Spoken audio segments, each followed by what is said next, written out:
Gratitude. Wow. Another beautiful morning.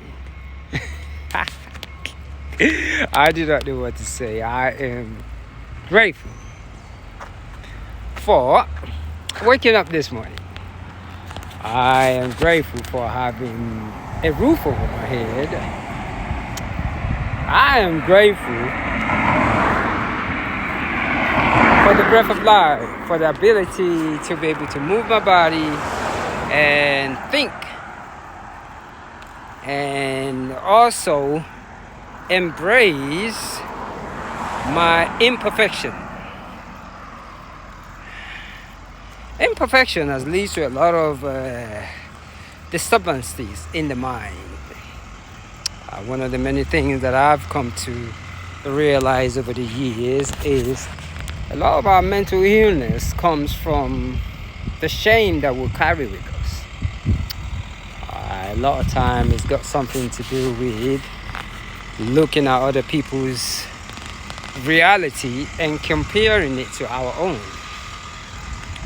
I always say movement helped with certain thinking. Having a quiet time to yourself every single day is very unique. Our corporate world sometimes doesn't promote mental health. Most of the managers that I've worked with are so much under stress, depressed, and it leaves them with the ability not to be able to manage properly. In order to be a leader, it doesn't matter what it is, you have to have a certain clearance in your mind, a certain clarity.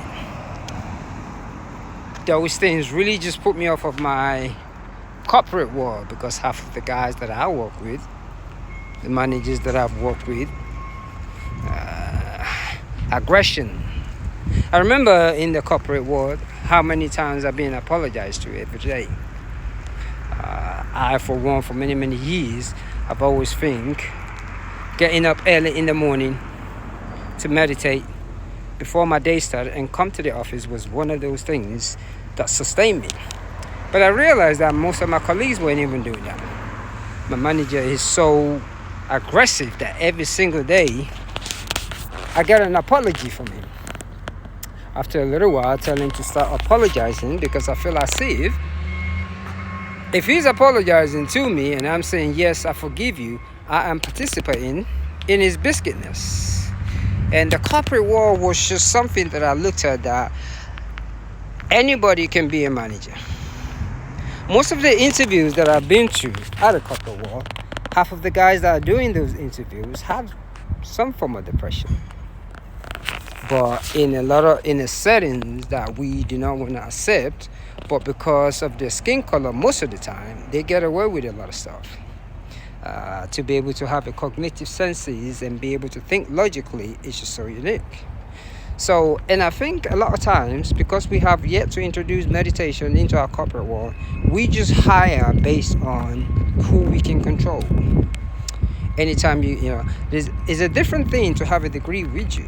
Anybody can learn, but you have the critical thinking to be able to manage people properly. That takes a lot of skills. Most of the managers that I've worked with, it is okay, because as soon as they leave work, they go and get drunk. So how is it that somebody every day can go outside, get drunk, come back and manage a company? It's just impossible. They're functional addict is what I call it. And based on my experience at the AA, yes. So when we talk about mental health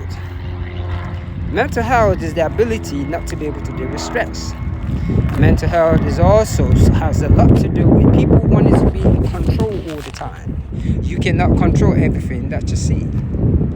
The moment you begin to realize your imperfection, I, for one, for example, over the years, I've seen a lot of ups and downs in my life, but I never took my eyes off getting up every day to meditate, read, and go for a run.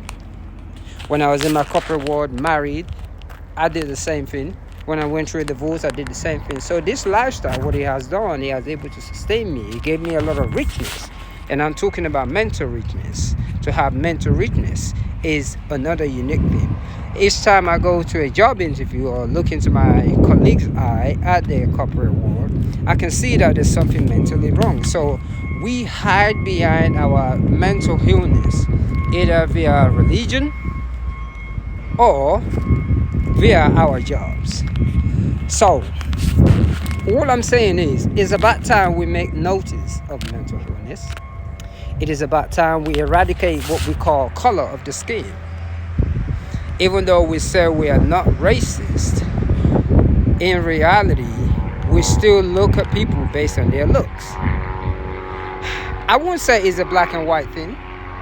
Majority of the people who have a racist sense of intellect, 80% of them are religious.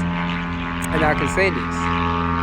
Majority of the people who have a racial thinking inside of them, 80% of them are religious. So mental health is nothing wrong with having a nervous breakdown, going through depression. It's how you handle it. So today, I've always handled mine by getting up every morning and making sure that I think positive all the time.